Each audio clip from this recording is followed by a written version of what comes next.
The EU and countries of the Latin American Mercosur bloc have been working hard to finalize a long-delayed trade deal.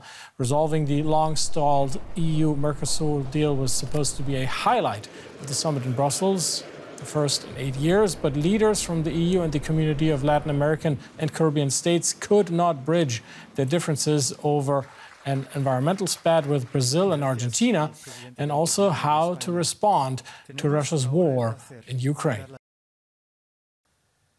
Let's get more on this from DW correspondent Lucia Schulten and Christopher Sabatini, Senior Research Fellow for Latin America, US and the Americas at Chatham House. Welcome to both of you. Christopher, let me start with you. Have you seen any meaningful progress towards finalizing this trade deal at the summit? Well, according to rumors, they have made progress on this. And of course, the EU itself is divided. France is a lot more resistant. Germany is more supportive of the deal. But until now, really, it was seen as a stumbling block, this new series of environmental agreements or commitments that were being asked. Now, at least, Lula is in Brussels and it's being discussed directly. So I think things are moving forward. Lucia, over to you. Brazil's President Lula da Silva said that Latin American countries demanded investments in infrastructure, diversified logistics, and the EU has been promising to invest massive money in these countries. Can you tell us more on that? Yeah, there are different strains, if you want so. So first of all, the European Union has been saying that they would invest over 40 billion euros in their global gateway strategy. So there has been agreements done and are being concluded. So this is the one strain. And then there's, of course, the other topic, the eu-Mercosur deal.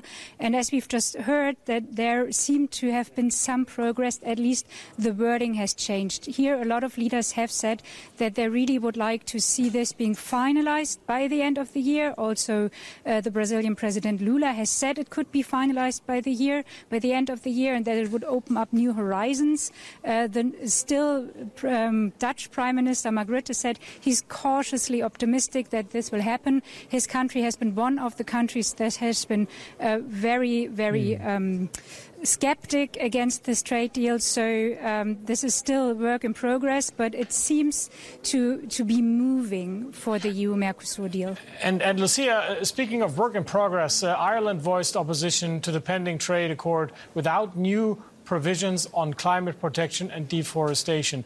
What does this mean for these negotiations that have been going on for years? Yeah, these are very complex negotiations. So on the one hand, there's the European Union Commission. Ursula von der Leyen has met with Brazilian President Lula yesterday. So this is the one side. But then there are also the member states. And the member states, we have heard from some of them, like Ireland, but also Austria, that their position, which is very skeptical, did not change substantially. They are waiting to look into proposals that President Lula has announced, and then they would probably take it from there. So this is still a very much ongoing process, and it is not yet clear what the actual stakes are, and if critical member states are completely on the side to really push it over the finish line this year. Christopher, back to you. How do you view this increased confidence with which Latin American countries portrayed themselves at this summit impacting these trade talks? Well, first of all, I think that what they're saying is a real concern over food security. And actually, Russia's suspension of the Black Sea grain exports sort of feeds that fear. And Latin America is one of the largest food exporting regions in the world. Brazil is one of the largest, is the largest beef exporting country in the world. So they're playing into really very powerful geopolitical dynamics globally right now. But also, again, they get a chance here to talk face to face. And while there were some concerns over the environment and this language that's been put in, most of Brazil, as a point of national pride, actually, is quite upset about this. But now, at least, if they can find some way to slice this as a way to sort of move it to a side agreement, develop some sort of compromise language. Brazil really wants to open up this market. This would be the largest trade deal in global history right now. between the countries of Mercosur and the EU. And as agricultural exporters, it opens up a huge market. And even for industrial exporters, say Germany and others, it also opens up large markets. The problem is for some of these countries is that agricultural subsidies will be hurt and agricultural producers in places like Ireland, Netherlands, and the like. But overall, the European Union wants to turn away from Russia and China as go-to trading partners, Christopher. And as I understand you correctly, these Mercosur countries, they want to play a bigger role when it comes to trading with the EU. Precisely, and they can do that. But of course, there are domestic concerns for the EU member countries here.